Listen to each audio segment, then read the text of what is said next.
Welcome to Abrar electrical world YouTube channel.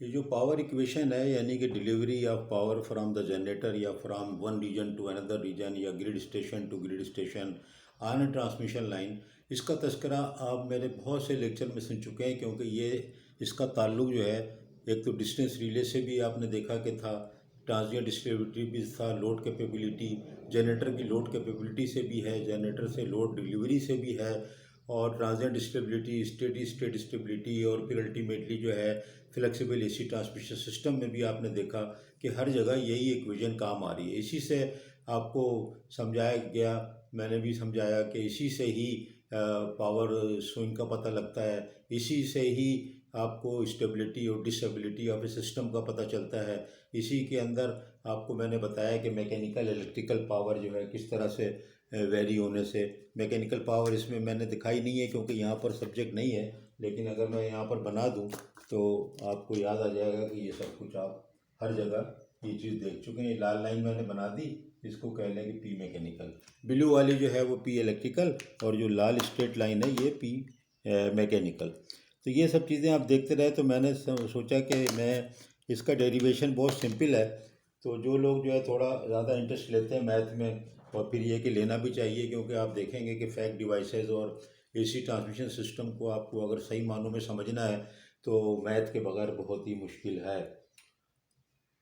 तो ये देखिए कितना सिंपल था, तो मैंने कहा यार ये बता दूं।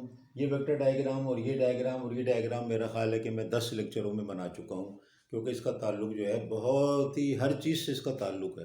पावर सिस्टम में बड़ी इंपॉर्टेंट ये इक्वेशन थी, P is equal to E V. मैंने ई वी लिख दिया है क्योंकि दोनों जगह ई लिखने से, एक जगह रेसेंडिंग एंड में ई एस लिखो, एक जगह ई आर लिखो, तो कभी मैं लिखना भूल जाता हूँ या मुझसे ओमिट हो गया, या ई आर की जगह ई एस लिख गया, तो मैंने डिस्टिंक्ट करने को ई और वी कर दिया कि वी आमतौर पे देखें जनरेटर के टर्मिनल वोल्टेज पे आमतौर पर वी लिख देते हैं, और ई जो है वो ड्रॉप होने के बाद जो वोल्टेज होता है उसको ई कह देते हैं, या दो जो भी कह लें, उल्टा भी कर लें। तो मैंने यहाँ पर ये इस तरह से वी और ई ये सारी चीज़ें लिख दी। फिर ये एक वेक्टर डायग्राम जो है ये भी शुरू से हम बना रहे हैं कि आपके पास ई जो ये वोल्टेज है ये मैंने ब्लू बनाया, और ये जो यहाँ पर लोड है, अगर कोई लोड मैंने शो किया आई, और आई का पावर फैक्टर भी है, ये लोड यहाँ पर मैंने शो कर दिया आई लोड, आई ये यहाँ पर आई लोड हो गया, तो आई का एक फेज एंगल हो गया इस करंट की वजह से, इस करंट की वजह से यही करंट है, और ये इम्पीडेंस ऑफ द लाइन है, इसके अंदर वोल्टेज ड्रॉप होगा जो कि इस करंट से 90 डिग्री पर होगा, क्योंकि आपको पता है रिएक्टेंस के अंदर जो करंट होता है तो करंट लैग करता है और वोल्टेज जो है लीड करता है, दोनों तरह कह सकते हैं कि करंट लैग करता है 90 डिग्री या वोल्टेज लीड करता है। तो अगर ये देखो इसको एक्सटेंड करें हम, ये जहाँ मैंने अभी ये अपना सेट स्क्वायर रखा है, तो ये देखिए ये लाइन अगर यहाँ पर करंट की एक्सटेंड करें तो ये इसका 90 डिग्री जो ड्रॉप है वो ये हो गया। अब ये यहाँ नहीं बनेगा, यहाँ नहीं बनेगा। वेक्टर बनाने का तरीका भी समझा रहा हूँ, बहुत से लोगों को नहीं मालूम होता, वो वेक्टर नहीं बना पाते, क्योंकि ये जो चीज़ मुझे बनानी है, क्या बनाना है, आई एक्स, यानी कि वोल्टेज ड्रॉप हो गया ना, आई multiplied by x of the line. तो ये तो वोल्टेज ड्रॉप है, तो वोल्टेज ड्रॉप का वेक्टर वोल्टेज ड्रॉप में ही ऐड होगा, और परपेंडिकुलर किसके होगा, करंट के। तो यहाँ इसको यहाँ ना बना दे कभी करंट के साथ, क्योंकि करंट के साथ वोल्टेज कैसे ऐड हो सकता है, वो ऐड नहीं होगा। तो अलग अलग क्वांटिटी है, वेक्टर का भी उसूल है कि तो सेम क्वांटिटी होना चाहिए। आपको मैथ में भी पढ़ाते हैं, पहली दूसरी तीसरी क्लास में पढ़ाते हैं कि 2 से प्लस 1 जो था वो आम कितना बराबर हो गया, तो ऐसे नहीं हो सकता, तो जवाब इसका नहीं हो सकता, ये मोमिल हो गया, नल एंड वाइड है ये, तो सिमिलर होनी चाहिए। तो आप ये ध्यान में रखें कि जब आप वोल्टेज ड्रॉप किसी भी करंट के हवाले से बनाएं तो देखें कि वो इंडक्टेंस किस किस्म का है, इंडक्टेंस रिएक्टिव इंडक्टेंस है, कैपेसिटिव इंडक्टेंस है, या रेजिस्टेंस है। रेजिस्टेंस होगा तो वोल्टेज ड्रॉप करंट के सीध में ही बनेगा बिल्कुल। अब सीध का मतलब फिर यहाँ नहीं है कि यहीं बना दें आई आर को, यहाँ नहीं बन सकता, क्यों, आई आर वोल्टेज होगा वो यहाँ ऐड होगा इस तरीके से, यहाँ यहाँ सीधे सीधा ऐड हो जाएगा, ये लाइन है ना इसके साथ इन फेज होगा और ये ऐसे ऐड हो जाएगा यहाँ पर। तो ये वोल्टेज के साथ ऐड करिए, जो भी वोल्टेज ड्रॉप हो, कभी करंट के साथ ऐड ना करें, ये एक प्रिंसिपल याद रखें। आमतौर पर इसीलिए जो मैं देखता हूँ स्टूडेंट क्या, बहुत सीनियर इंजीनियर्स भी ये वेक्टर डायग्राम नहीं बना सकते हैं, उसमें वो कंफ्यूज हो जाते हैं, और आप एक वेक्टर डायग्राम बनाना सीख लें, यही ट्रांसमिशन लाइन की है, यही जनरेटर की, यही ट्रांसफार्मर की है, हर एक की यही वेक्टर डायग्राम है। दो ही वोल्टेज होते हैं, सेंडिंग एंड रिसीविंग एंड, और एक ही करंट होता है जो उसमें फ्लो हो रहा है। तो वोल्टेज को कहाँ ऐड करेंगे, ये मैंने ऐड कर दिया आई एक्स, और जब दोनों को ऐड करेंगे ये ऐड हो गया, तो ये लाल लाइन जो थी ये आ गई क्या, ये आ गया सेंडिंग एंड का वोल्टेज या जनरेटर का वोल्टेज या इस बस बार का वोल्टेज। और देखें जब ये जैसे ही मैंने इसको रेड लाइन को ड्रॉ किया तो यहाँ के एक एंगल लिख दिया मैंने डेल्टा। ये डेल्टा क्या है, ये angle between the sending end receiving end voltage है, वी और ई के दरमियान का एंगल है। इसी का नाम जो है रोटर एंगल, बस एंगल, और पता नहीं क्या क्या, जो भी मर्जी आप इसको कहें बस एंगल, रोटर एंगल, इसको आप पावर एंगल, पावर को ओवन कर रहा है, और भी कोई एक आध नाम हो सकते हैं, तो कोई भी नाम इसको दे दें आप। ये नाम कोई भी होंगे तो समझे एक ही बात हो रही है, बस, रोटर, पावर, और भी कोई हो सकता है। अब मैंने ये डायग्राम तो आपको एक्सप्लेन कर दी कि कैसे बनी है, ज़रूरी था क्योंकि ये बहुत से लोग नहीं बना पाते हैं। तो अब इसकी मदद से देखें कितनी आसानी से 3 या 4 स्टेप में, बल्कि 3 ही है अगर आप गौर करें, 1 2, बस 2 ही स्टेप हैं, उसके बाद ये इक्वेशन बन गई। अब मैंने क्या किया कि मैंने ये एक रेक्टेंगल कंप्लीट किया ओ सी बी डी।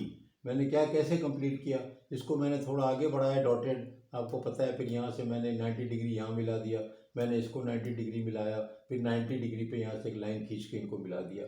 अब क्या होगा कि ये लाइन, ये और ये लाइन बराबर है क्योंकि रेक्टेंगल है। क्या रेक्टेंगल है, ओ सी बी डी।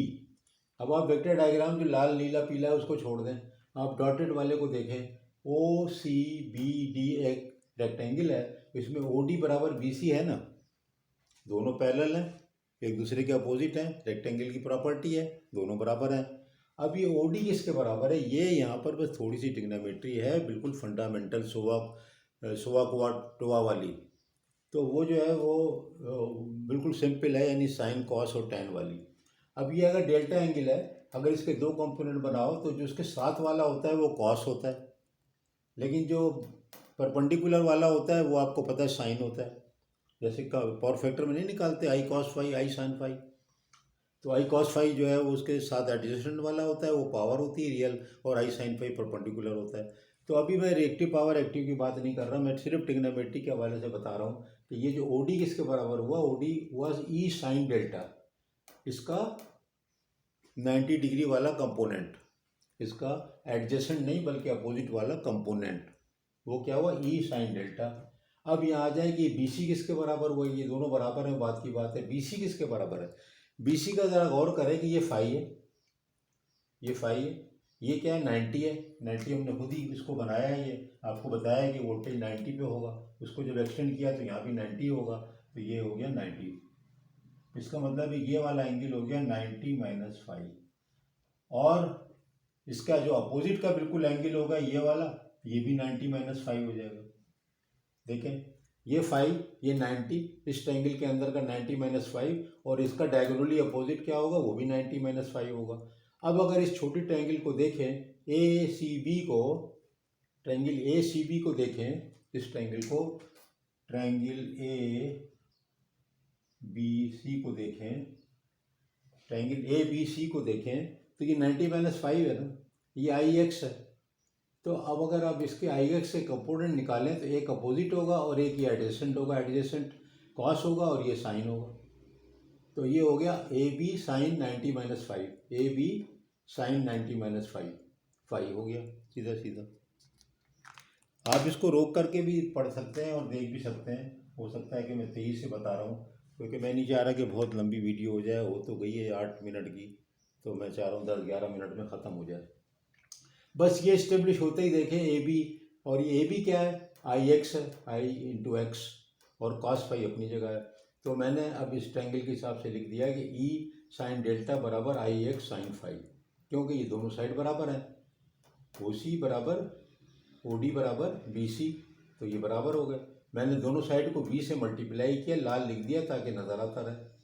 अब जब वी आई कॉस फाई में से एक्स को मैं यहाँ ले आया और वी आई कॉस फाई को यहाँ छोड़ दिया, ये बराबर पी के हो गया, और यहाँ वी पहले से था, तो वी आई कॉस फाई को मैं क्या लिख सकता हूँ, पावर, पावर जो है डिलीवरी हो गई। पी, वी तो ये है ना, तो ये पावर डिलीवरी हो गई, और V E sine delta by x, ये हमारी इक्वेशन आ गई। इस इक्वेशन से ये ग्राफ जो मशहूर ज़माना, जो हर दफ़ा मैं आपको बना के दिखाता हूँ, जिससे ही सारी जो है पावर सिस्टम स्टेबिलिटी की जड़ ये वाला ग्राफ है। इसी में से मैंने आपको समझाया कि स्टेबिलिटी, ये पॉइंट आगे पीछे ये स्टेबिलिटी का पॉइंट है, क्योंकि यहाँ पर पी एम और पी इलेक्ट्रिकल बराबर है। पी इलेक्ट्रिकल जो है वो ये वाला है, जो ब्लू वाला है, ब्लू वाला पी इलेक्ट्रिकल है।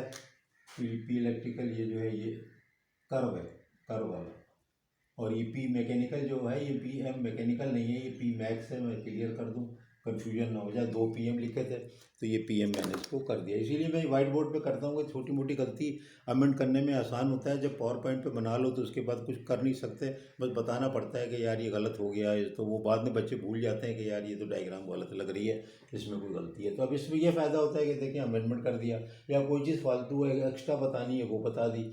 ये सारी चीज़ों की बेस है, रूट है ये। यही पावर स्विंग शो करती, यही आगे पीछे होने से इनस्टेबल हो जाता है। यही अगर 90 का क्रिटिकल एंगल है, ये इससे आगे जाएगा तो कभी रोटर वापस नहीं आएगा जो मशीन अपनी बार पे, और अगर इसके अंदर अंदर ऑपरेट करेगा तो ये वापस आ जाएगा अपने बार पे, झूले की तरह झूला झूलता रहता है। तो ये सारी चीज़ें मैंने सोचा कि ये आपको एक्सप्लेन कर दूं, बड़ी सिंपल है। अब इसके आगे फिर हम चलेंगे यही कर को, ये मैंने सोचा कि जबकि 10-12 दफ़ा तस्करा आ गया है और कोई मुश्किल नहीं है, तो ये भी बच्चों को बता देना चाहिए।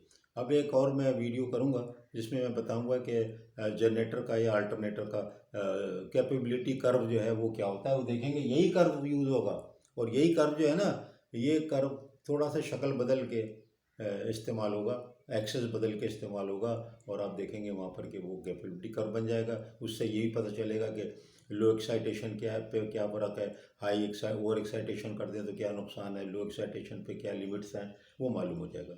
बहुत शुक्रिया। ये बहुत स्टार्ट करने की कोशिश की, फिर भी 12 मिनट तो हो गए।